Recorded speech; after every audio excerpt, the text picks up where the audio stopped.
There is no fear as potent as the fear of the unknown. No monstrous visage discovered yet has been as terrifying as the infinite potential for horror which exists before the mask is removed. That is why we humans, in our naive misunderstanding of the universal order, are gripped by the mortal fear of death. We think in the final frontier, the greatest imaginable unknown from whose penumbral shores no traveler may return. And so we cling desperately onto even the most deranged and anguished lives, suffering any known evil, or our release into the beyond. But death is not to be feared because death is very well understood. We have witnessed it, caused it, measured, and recorded it to the last dying spasm of neural flickering, even as I lay dying. It seemed silly to me that I should be afraid of the emptiness which reason promised to exist. While I was alive, I wouldn't experience death, so there was no reason to be afraid now. When I was dead, I wouldn't be capable of experiencing anything, so fear still had no cause. That thought brought me great comfort. I felt the last erratic struggle from my heart against the inevitable conclusion I approached. It wasn't until I finally drifted off to sleep that a final intrusive doubt bubbled in my brain. What if it isn't death which is to be feared? What if it is what lies beyond? And so troubled did I slip beyond mortal understanding, stepping into a world as far forsaken by reason as I know from life. I was still in the hospital room. The bustle of nurses and the beeping machines lost their opacity as though I was mirrored in swiftly descending dusk. It seemed as though every sound was an echo of what it once was, every sight a reflection. With each passing moment, the world was becoming less real. But all that sight and sound, all that being, it wasn't simply disappearing. It was transforming into a figure beside me. The less real my room became, the more real the figure was. Until presently it existed in such sharp actuality that nothing beside it seemed real at all. His cloak was black, not the color black, but the essence. It was as though seeing a tiger after real life, of looking at a child's crude drawing and thinking that's all the tiger was. Reality flowed around his scythe like a brush through color waters, and I could see each elementary particle, and time itself, sunder across the blade. Surely this, I thought. This is why we were taught without words to fear death. I clutched my hospital blanket to cower from the intensity of the Reaper's presence. But the once soft cotton now flowed like translucent mist through my hands. I knew in that moment that nothing could hide me from the scepter's grasp. For he was the only thing in this world. "You're late." They weren't words. My head ached from the strain of this acknowledgement as my lateness was buried into my awareness, imparted like the inescapable law of physics, as unequivocal as gravity. "We don't have time for the usual speech. Hurry now." I felt myself swept up around him like dirt in a hurricane. Before I knew what was happening, we were outside the hospital, moving at such a frenzied pace that the world around me blurred into a dizzying tunnel of flashing light. If you're lucky, it will have gotten bored waiting for you. I had too many questions all fighting for attention in the forefront of my brain without any making their way out. You're quiet. I admire that. Usually people ask too much. What's the point? I asked. My voice felt flat and dead compared to his overwhelming substance. How can I try to comprehend something so beyond mortal knowledge? You can't. But it's still human nature to ask. We weren't slowing. If anything, our pace was increasing. I wasn't running or flying or anything of that nature. It was more like the rest of the world was moving around us while we stood still.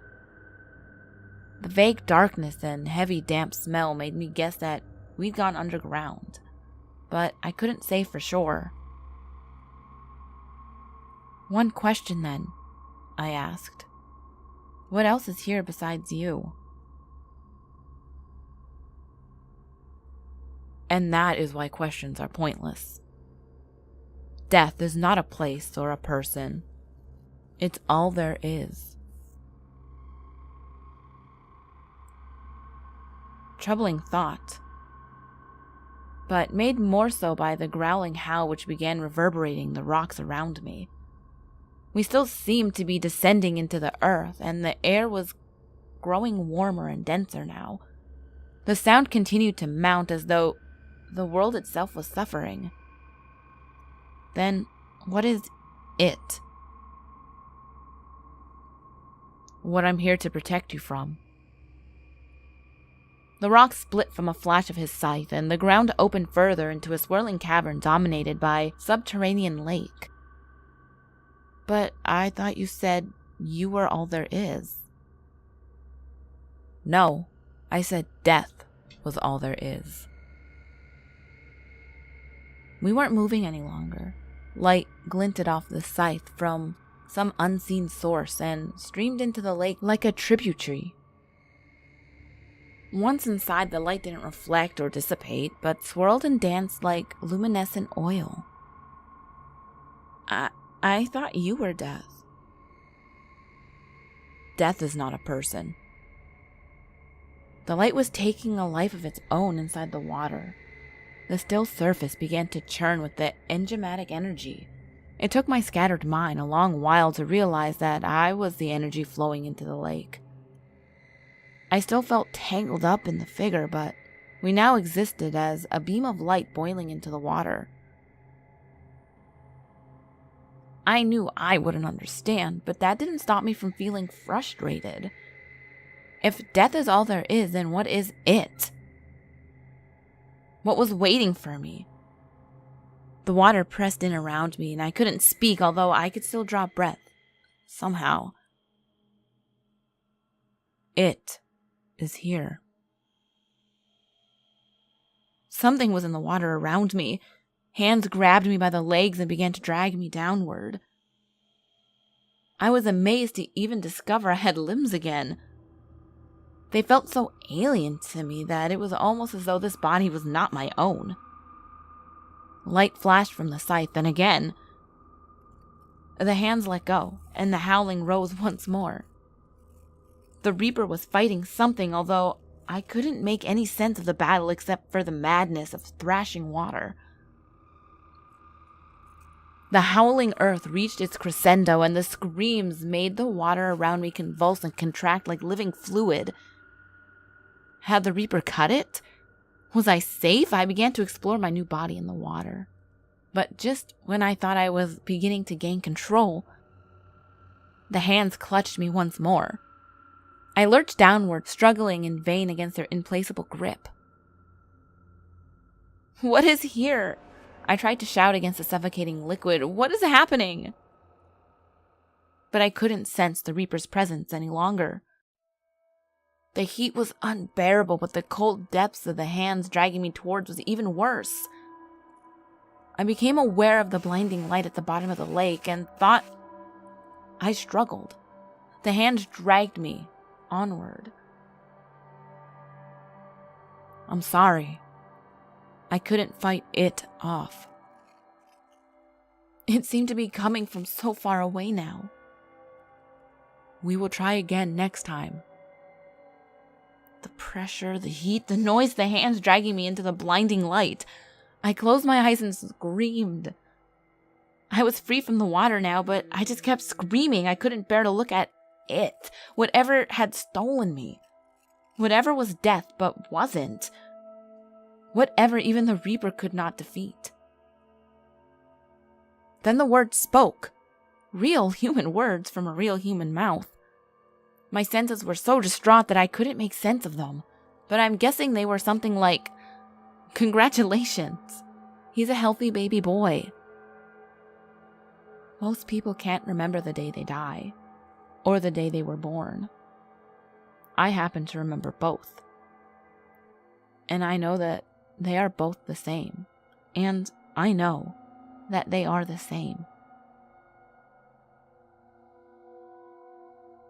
Ghouls, I hope you enjoyed this video. I know it was pretty short, like just barely a notch above 10 minutes long.